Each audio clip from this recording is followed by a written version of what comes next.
What's your 5 cents on the bus relocation from Bay Street? I'm for it. Doesn't really make any sense. Not at all. I think it's terrible. It is unprofessional because then you have to look at the elder people inside the country.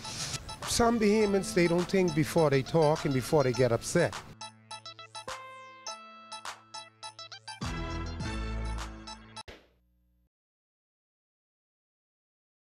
Good evening, Bahamas. You're tuned into MB12 Weekend, broadcasting from Cable 12 Studios on Robinson Road. Coming up tonight in news, the Belongers Permit draft policy on its way to Cabinet.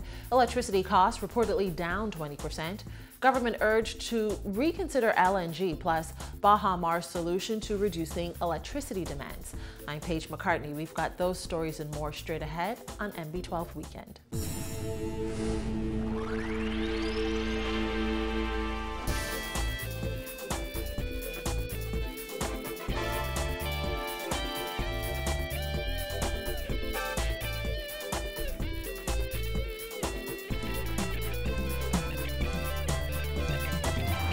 Welcome once again to MB12. Another controversial aspect of government's new immigration policy is on its way to Cabinet for approval. The Resident Belongers Permit was announced last year by Immigration Minister Fred Mitchell.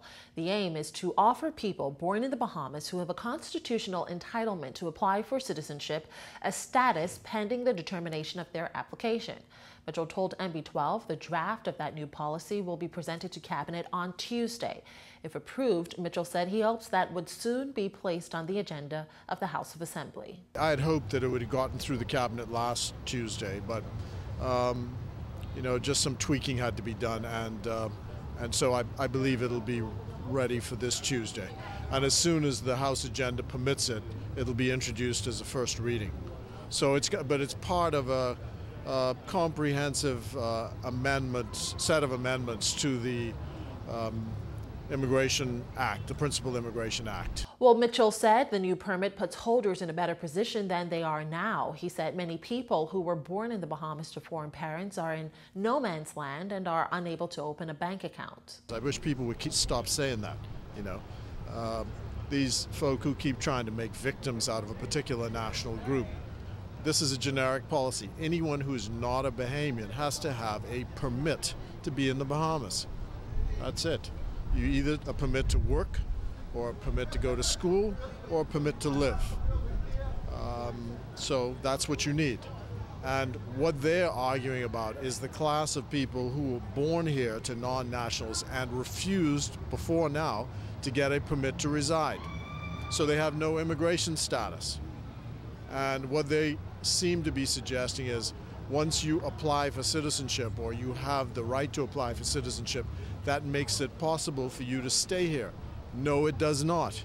Even though de facto you may have been staying here, in law you're still subject to being excluded from the country, because in law you're not a Bahamian citizen.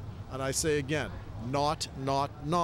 As for critics who have spoken out against government's new immigration policy, Mitchell said this. If one were to take similar fact and apply it to this case, you would say he's been involved in so many outlandish statements that strain his credibility with the Bahamian public that it's difficult really to respond to anything he says. Well, Democratic National Alliance leader Branville McCartney has raised concerns over the new student policy, which requires non-Bahamian students to have a student permit or passport with a residency stamp as of fall 2015. The concern I would have is the ensuring that the Immigration Department is able to process those permits in a timely manner so that persons who are allowed to be in school are not deprived of being in school because of the red tape bureaucracy or the time frame it will take to go through the Department of Immigration. Secondly,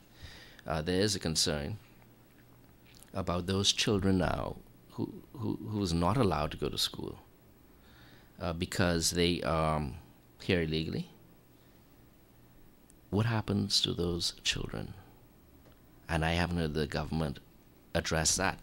Are they going to repatriate those children? Or are those children going to stay here?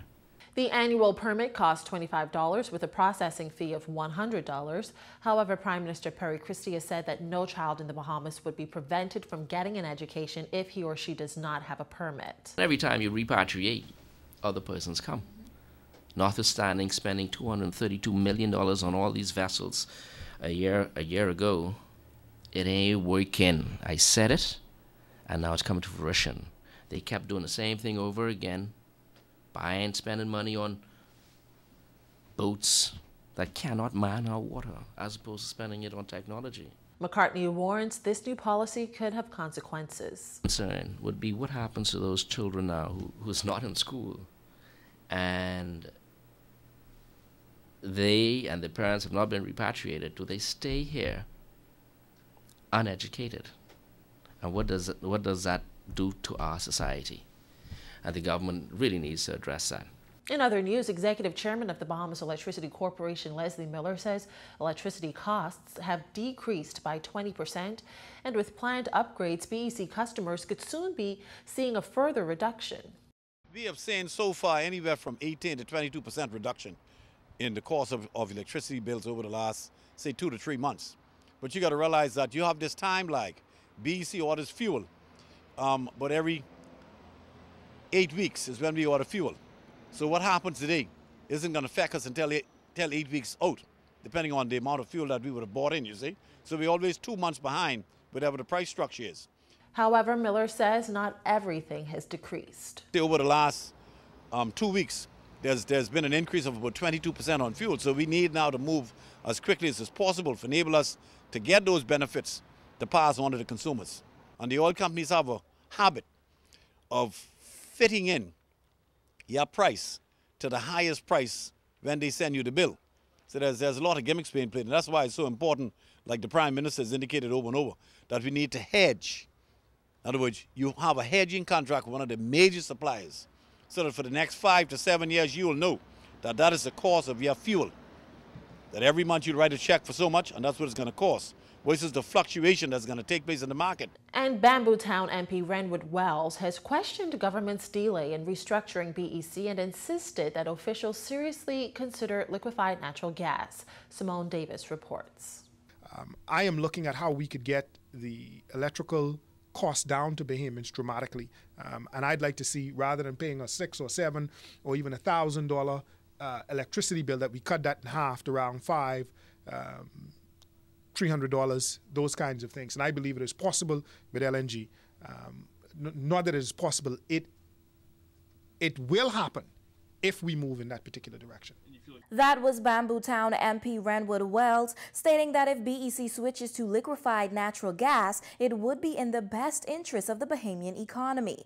Wells also acknowledged that he voted for the implementation of value-added tax, but he said he did so with the caveat that the government would reduce the cost of electricity to reduce the burden placed on Bahamian families. I am one who firmly believes that the cost of electricity, your energy sector, is really what drives what happens in your economy, because the cost of energy in an economy is passed on to consumers in every which way. And so when you have Bahamians paying what is the equivalent of a mortgage in terms of the electrical cost, which is now hovering around 40 cents per kilowatt hour, there's definitely something that must be done, and be done urgently. So my view is then, what does one do to be able to bring that cost down? And in energy, in the generation of electricity, there's always two things. The type of equipment you're using, whether it's slow-speed diesel or whether it's aeroderivative engines, which are jet engines, and the fuel you put in it. That is what determines the cost. Last month, Prime Minister Perry Christie said LNG would be a hot topic this year after revealing that the government is communicating with major players in natural gas, launching projects in Jamaica and Florida. Wells said he is pleased that the American government is planning to assist the Bahamas in exporting LNG to the Bahamas. However, it needs to be done now. I am very happy that the American government has taken that decision. When the Prime Minister sent me to Washington to be a part of the IDB's discussion on energy, the Bahamas' delegation, of which I was a part, met with the United States Department. And I put forward a case to the State Department that, listen, what you ought to be doing in the Caribbean is exporting LNG to us and exporting it now. The Republican Congress wants to do it, but it happens to be a situation where President Obama has to sign for that to happen. Since the State Department comes under the president, you all ought to be serious about assisting us in that way. The American State Department at the time said, listen, we've been thinking about that. What could happen is we could send a ship that goes around all the Caribbean islands. You can all pay a fee as a part of the shipping cost.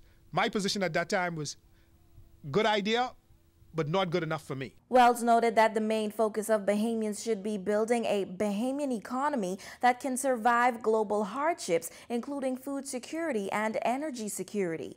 I think that what we ought to be doing, and I've always argued for this, that we need to build a Bahamian economy that can withstand the global economic shocks. Just like we build our houses in this country to survive the global to survive the natural hurricanes that come, we ought to be building a Bahamian economy that can survive the global hurricanes that come. And the way you do that is in 3 ways. One, you need to have food security, and we're moving in that direction with BAMSI. 2, you need to have energy security, meaning that your energy cost for your economy is extremely low. So whatever you need to do to be able to get that done, whether it's using LNG, whether it's using LPG gas, whether it's changing the entire equipment, is what ought to happen. BEC Executive Chairman Leslie Miller says people continue to have high electricity costs as a result of the government's indecision to switch to LNG sooner. Miller also said he doesn't believe that BEC will make a meaningful shift for another 5 to 7 years. Reporting for NB12, I'm Simone Davis.